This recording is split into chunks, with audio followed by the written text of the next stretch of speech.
रूप पाहता लोचनी सुख झाले हो साजनी सुख झाले हो साजनी सुख झाले हो साजनी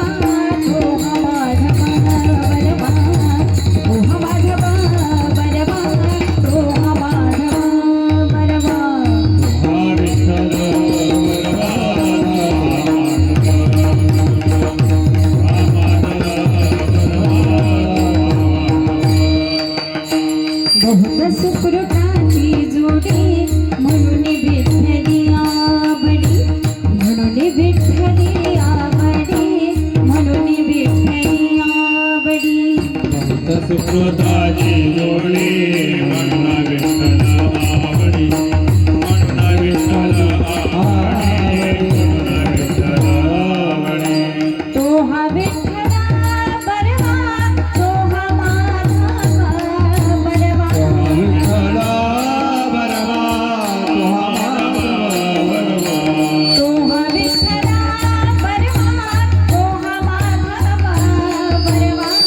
विठ्ठल बरवा तो हा माधव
हॅलो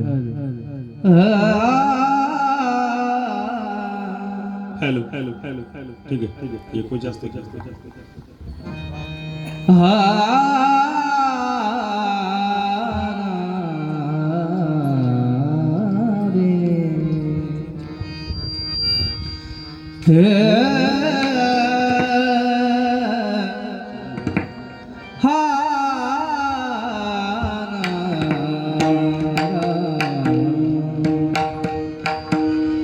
मायेरीन बाळ गणभरीन राहे मायेरीन बाळ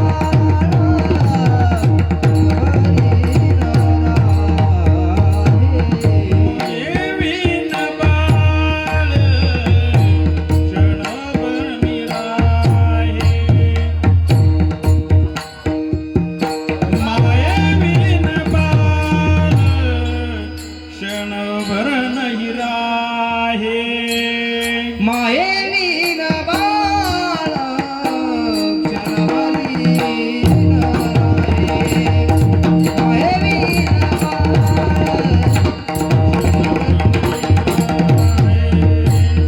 माये वीण बाळ क्षणभर नाही राहे माये वीण बाळ क्षणभर हीन राहे न देखता होय कासारी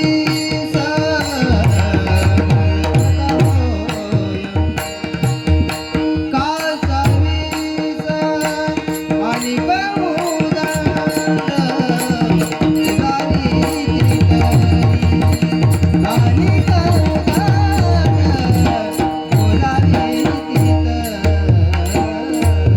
देखता होय कासावीस देखता होय कासावीस आणि काबुदांगा आणि काबुदांगा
माई बिन बाळ क्षणभरी न राहे, न देखता होद कासावीसा, अनेक बुदंडे बुझवीत तारी, छंद त्यांतरी माऊलीचा नावडती तया बोलणे कांचे, देखून आनाचे माय दृष्टी, तुका म्हणे माझे विठ्ठल माऊली, अनेकांचे बोली चाड नाही, विठ्ठल विठ्ठल विठ्ठल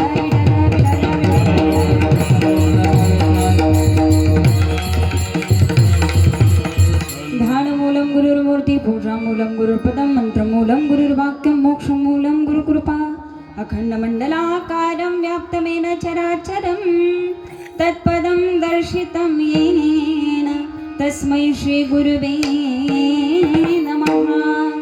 ध्यानमूलं गुरुर्मूर्ति, पूजामूलं गुरुर्पदं, मंत्रमूलं गुरुर्वाक्यं, मोक्षमूलं गुरुर्कृपा, पांडुरंगा करू प्रथमागमन, पांडुरंगा करू प्रथमागमन,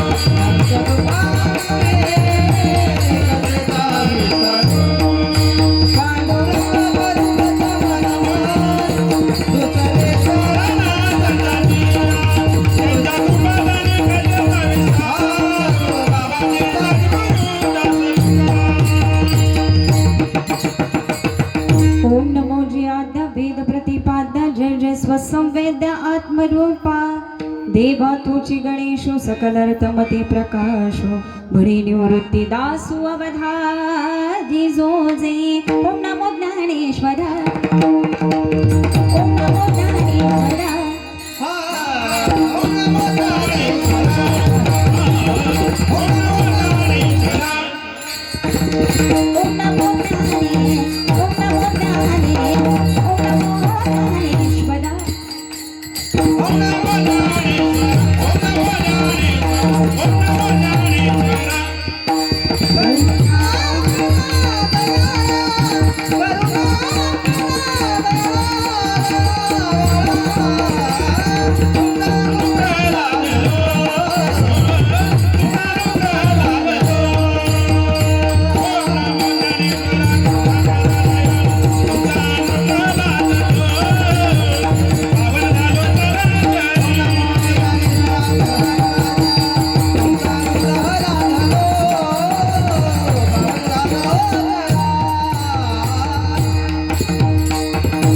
मुखं करोति वाचालं पङ्गुलङ्गयितगिरिं यत्कृपातमहं वन्दे परमानन्दमाधवं या देवी सर्वभूतेषु लक्ष्मीरूपेण संस्थिता नमस्तस्यै नमस्तस्यै नमस्तस्यै नमो नमः या देवी सर्वभूतेषु शान्तिरूपेण संस्थिता नमस्तस्यै नमस्तस्यै नमस्तस्यै नमो नमः शरण शरण हनुमंता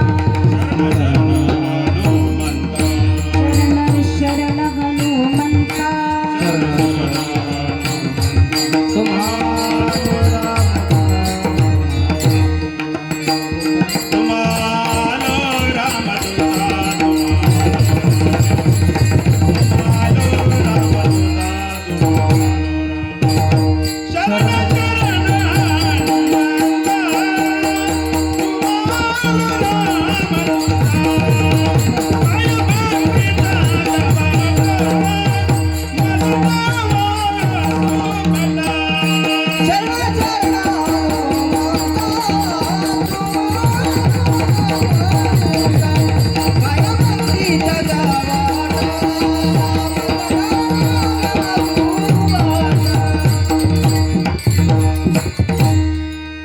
माई बिन बाल क्षण भरी न राहे न देखता भोज का सावीसा अनिक भुदंदे भुजविती तरी छंद त्यांतरी माऊलीचा विठला विठला विठला हर प्रस्तुत प्राप्त कीर्तन रूपे सेवे करता तत्पूर्वी समोर बसलेला सर्व श्रोतावर्ग असेल त्यांना माझी हात जोडून विनंती आहे, थोडी बैठक व्यवस्थित करून घ्या. थोडं पुढं सरका. महिला वर्ग असेल, येणारी बाकीची मंडळी असतील ते पाठीमागं बसतील, मध्ये जागा सोडू नका. या पटपट पुढं चला. विठाला विठाला विठाला विठाला विठाला विठाला विठाला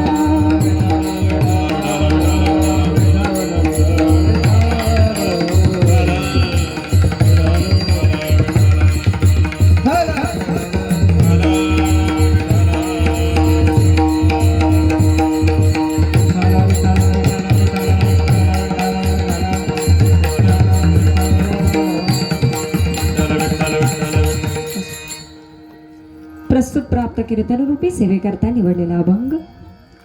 तत्पूर्वी सुंदर असं कार्यक्रमाचं नियोजन.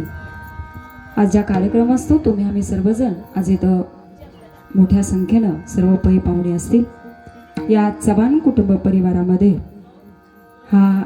असलेला हा शोकसागर, दुःखाचा आलेला प्रसंग आणि त्या दुःखाच्या प्रसंगामध्ये थोडासा आपला सहभागी होण्याचा खारीचा वाटा आणि त्या दुःखामध्ये सहभागी होण्याकरता तुम्ही आम्ही सर्वजण आज इथं उपस्थित झालेलो आहोत. आज ज्यांचं वर्षश्राद्ध आमच्या आदरणीय वत्सला शंकर चव्हाणजी, वय वर्ष 93 आणि वयाच्या 93व्या वर्षी या आजींनी देहत्याग केला. घरामध्ये जे पाहुणे असतील त्या सगळ्या महिला वर्ग बाहेर आणत आहे. घरामध्ये कोणालाही बसू देऊ नका, सगळे पाहुणे बाहेर आणा. आजींच्या वर्षश्राद्धानिमित्त तुम्ही आम्ही सर्वजण आज इथं उपस्थित आहोत आणि आजींना जाऊन आज 1 वर्ष पूर्ण होत आहे. त्यांच्या कुटुंबानं त्यांच्यावरती केलेलं प्रेम, त्यांची तिन्ही सुंदर अशी मुलं, एक कन्या आणि सुंदर असा हा चव्हाण कुटुंब परिवार आहे. त्यांची तिन्ही मुलं आमचे काशीनाथ दादा शंकर चव्हाण असतील, त्यांच्या सौ विजयाताई असतील, विश्वनाथ दादा चव्हाण असतील, त्यांच्या सौ संगीताताई असतील, नवनाथ दादा चव्हाण असतील, त्यांच्या सौ जयश्रीताई असतील आणि त्यांच्या एकुलता एक सुकन्या आमच्या शारदाताई घाडगे. सुंदर असा हा कुटुंब परिवार आहे. आई भाग्यवान आहेत की महाराज 3 मुलं पोटी यावी, 1 मुलगी पोटी यावी आणि सुंदर असं हा मुलांचं सौख्य खरं त्या आजींना लाभलं आणि पूर्णपणे छान असं सेवेत असलेलं हे कुटुंब होतं. आजींच्या स्वभावाबद्दल तुम्ही आम्ही कीर्तनामध्ये पुढं श्रवण करणार आहोत. मी स्वतःचं भाग्य समजते की आज 93 वर्ष त्यांनी या पृथ्वीतलावरती राहावं, परंतु कार्य इतकं सुंदर होतं महाराज की त्या स्वतः परमार्थाकरता भरपूर झगडल्या. सुंदर अशा जवळजवळ 30 ते 35 वर्ष वारी करणारी या आजी आहेत बरं. आणि पुण्यामध्ये 25 वर्ष वास्तव्य असताना माईबापू जिथं जावं तिथं आमचा वैष्णव भक्त आपलं वैष्णवपद आणि आपलं भगवंताचं नामस्मरण मात्र सोडत नाही. आपल्याला तर छंद आहेच आहे, परंतु आपल्याबरोबर आणखीन 4 मंडळी कशी परमार्थामध्ये येतील हा खरं गुण असतो आमच्या वैष्णवांचा, आमच्या वारकरी संप्रदायाचा. या आजी 25 वर्ष पुण्यामध्ये राहत होत्या आणि तिथं राहत असताना सुद्धा त्यांनी तिथं सुंदर असं स्वामी समर्थ महिला भजनी मंडळ तयार केलं बरं का. आणि त्या भजनी मंडळातल्या बऱ्याच महिला भजनी मंडळ आज या कीर्तनासाठी इथं उपस्थित आहेत आणि त्यांच्या प्रेमास्तव त्या पुण्यावरून आज इथं आलेल्या आहेत. खरं त्यांचंही खूप खूप अभिनंदन. आजींचं हे कार्य आणि त्यांनी लोकांना दिलेलं प्रेम हे तुम्हा सर्वांच्या उपस्थितीवरून दिसत आहे. आजच्या कार्यक्रमाचं सुंदर असं नियोजन करण्यात आलं. आमचे चिवणगाववरून मला ज्यांचा कॉल आला आमचे जाधव काका, त्यांनी मला ही कीर्तनाची तारीख दिली. नेरमध्ये बऱ्याच वेळा कीर्तन करण्याचा योग येत असतो. आमचं सर्व नेरचं भजनी मंडळ असेल, आमचे भाऊ असतील आणि आजच्या कीर्तनासाठी सुंदर अशी कीर्तनाला साज चढवण्याकरता साथीला उपस्थित असणारी सर्व महाराज मंडळी असतील. जकातवाडीवरून आले आमचे राहुल महाराज असतील, त्यांच्याही चरणाचं दर्शन घेते. आमचे सुंदर असं गायन करणारे नामदेव महाराज असतील, तेही आज इथे उपस्थित आहेत. सुंदर अशी मृदंगाची साथ जे करतायत आणि उभ्या महाराष्ट्राला ज्यांच्या वाजवण्यानं वेळ लागतं असे आमचे सौरभ महाराज धनवडे, ते सुद्धा आज इथे उपस्थित आहेत. नेरकरांच्या प्रेमापोटी आणि जाधव काकांच्या प्रेमापोटी ही सर्व मंडळी इथं आली. आदरणीय आमचे रवी महाराज लोहा, त्यांच्या संस्थेमध्ये असलेली सर्व बालगोपाल मंडळी, आमचा वारकरी संप्रदायाचं भूषण असलेली ही सगळी मंडळी आहेत महाराज, तेही आज नेरमध्ये उपस्थित राहिले. त्यांचेही मी शतशः आभार व्यक्त करते. उपस्थित असलेला महिला वर्ग असेल, सुंदर अशी मंडप व्यवस्था, साऊंड व्यवस्था असेल, सुरुवातीला सर्वांचे आभार मानून घेते, कारण कधी पुन्हा 12-5 होतील सांगू शकत नाही. पुन्हा हे राहिलं ते राहिलं असं नको, कारण कीर्तनाची सुरुवात या सगळ्यांचं नामोल्लेख करण्यानं होणं अत्यंत गरजेचं आहे. सुंदर असं चव्हाण कुटुंब परिवार, जवळजवळ नेर आमचं सगळं चव्हाणांचंच आहे नाही का. विश्वासाप्पा समोर बसलेले आहेत, बरीच जण आमची मंडळी बसलेत आणि या चव्हाणांशी एक हितगुज आणि नातलगाचे संबंध असे झालेले आहेत असं म्हणायला हरकत नाही. विनीकरी बाबा असतील आणि तुम्ही सर्वजण आज इथं उपस्थित आहात. तुम्हा सर्वांच्या चरणाचं मी दर्शन घेते आणि आता जास्तीचा वेळ न लावता मी माझ्या निरूपणाला प्रारंभ करते. विठ्ठल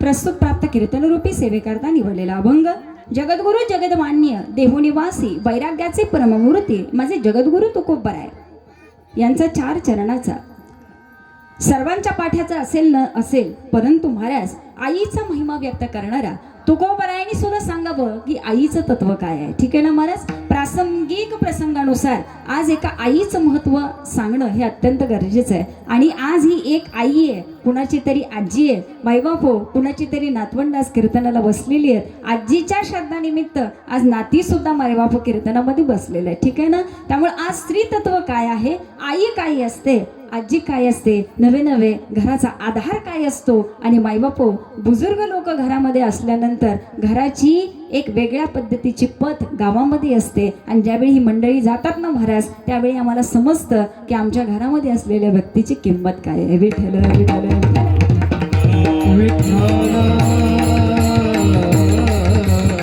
म्हणून जगद्गुरु तुकोबरायाच्या अभंगामध्ये सुंदर असं आईचं महात्म्य व्यक्त करतात. मायबाप आईशिवाय बाळ राहू शकत नाही.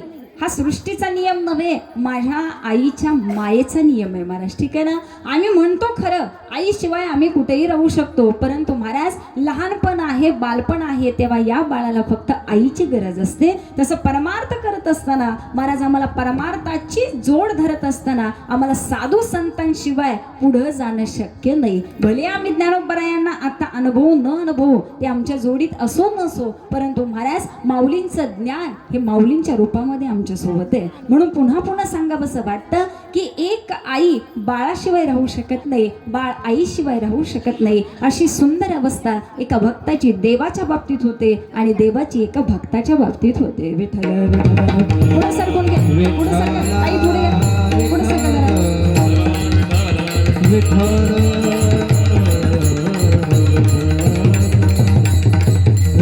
म्हणून जगद्गुरु तुकोबरायाच्या अभंगामध्ये सांगून जातात आईचं आणि बाळाचं प्रेम. आई आणि बाळ समजून घेत असताना आजच्या कीर्तनामध्ये आम्हाला एक भक्त आणि देव समजून घ्यायचंय महाराज. देवाबद्दल काय बोलावं, भक्ताबद्दल काय बोलावं.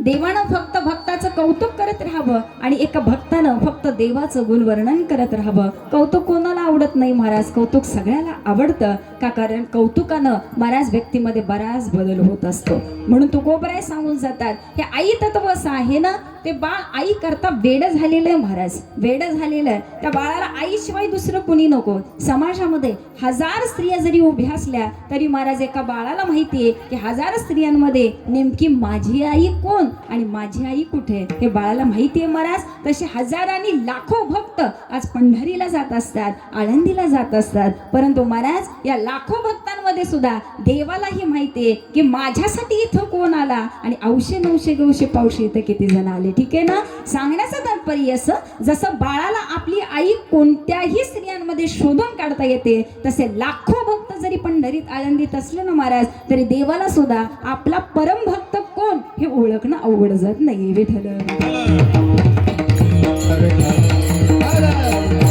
म्हणून तुकोबराय सांगतात माई विन बाळ क्षणभरी न राहे. ते बाळ दिसलं नाही तर महाराज माईचा जीव कासावीस होतो. अरे याला तर म्हणतात ना आई. अजून काय सांगावं, बाळाला फसवण्याचा प्रयत्न केला जातो. येईल बाळा तुझी आई येईल, हे बघ इकडं काय इकडं काय. बाळाला फसवलं जातंय, त्याला समजवलं जातंय, परंतु तरी सुद्धा त्या बाळाला आपल्या चित्तामध्ये आपल्या आईचंच मायबाप स्मरण हे स्थिर आहे. ठीक आहे ना.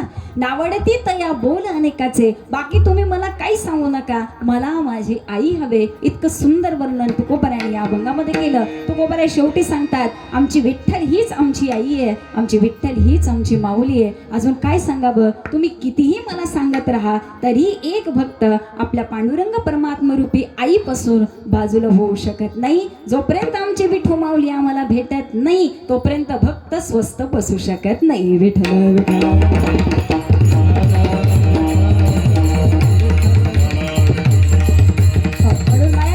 आजच्या अभंगाचं सुंदर वर्णन तुमच्या समोर सांगितलं. अभंग अतिशय साधा सोपा आईचं महात्म्य व्यक्त करणार आहे. ठीक आहे ना. समोर बसलेल्या प्रत्येक जण मायबाप कुणाची तरी आई आहे. आता आईलाच आई म्हणजे काय सांगणं म्हणजे महाराज देवाला देव कसा असतो हे सांगणं आलं. ठीक आहे ना. आता देव कसा आहे हे मायबाप देवाला तुमच्या आमच्यासारखं सांगायचं म्हणजे ते वेड्यासारखं होणार. डॉक्टरांच्याच दवाखान्यात जायचं आणि डॉक्टरांना म्हणायचं डॉक्टर मला काय होतंय बघा. डॉक्टर म्हणणार तुम्ही सांगितल्याशिवाय मला कसं कळणार तुम्हाला काय होतंय. परंतु डॉक्टरांना विचारणं मला काय होतंय बघा. पण डॉक्टर एक काम करा, माझं हे दुखतंय तर मला ही गोळी द्या. महाराज तुम्ही डॉक्टरांना ज्ञान द्यायची गरज नाही. का कारण ज्ञान आहे म्हणून ते त्या खुर्चीवरती बसले. आम्ही जर तिथं जाऊन आमचं ज्ञान होतं बसलो तर महाराज हे साफ चुकीचं होतं. म्हणून आईबद्दल काय बोलायचं, एका आईला आईबद्दल सांगणं हे खरं चुकीचं ठरतं. आणि हाच प्रसंगाच्या कीर्तनामध्ये तुम्हाला आम्हाला श्रवण करायचा. विठ्ठल.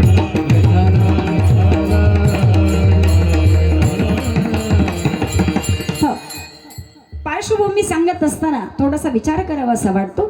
आयुष्यामध्ये मायबाप प्रत्येक जण आपल्या आईला काहीतरी मागत असतो. बारकाई नाही का गोड चिंतन. आईला मागण्याचा प्रयत्न करतो, परंतु महाराज आईला मागत असताना बाळ हे हक्कानं मागणी करत असते. हे मात्र तेवढं ठीक आहे ना. आईला मागायचंय परंतु आई मला हे हवं असं एक बाळ फक्त आपल्या आईलाच म्हणू शकतं. समाजामध्ये इतर कोणत्या व्यक्तीला महाराज आम्ही हक्कानं बोलू शकत नाही. का कारण आई आणि आणि वडील हे माईबापू निस्वार्थी नाती आमच्या आयुष्यामध्ये आम्हाला बघायला मिळतात. हे पुन्हा पुन्हा सांगावंसं वाटतं की आयुष्यात जगत असताना हे आई तत्व हे संत रूपी तत्व आईबापू मायेच्या रूपामध्ये प्रेमाच्या रूपामध्ये आमच्या आयुष्यामध्ये स्थित होतात ना, त्यावेळी आम्हाला परमार्थाची कास पकडता येते आणि आम्हाला आईच्या प्रेमानं मला जग कसं जगायचं याची कास पकडता येते. पुन्हा पुन्हा सांगावंसं वाटतं की एका आईशिवाय आम्ही संसारामध्ये राहू शकत नाही, तसं माईबाप साधू संतांशिवाय आम्ही परमार्थात राहू शकत नाही. माझ्या ज्ञानोपरायाने सुंदर वर्णन करावं, माझ्या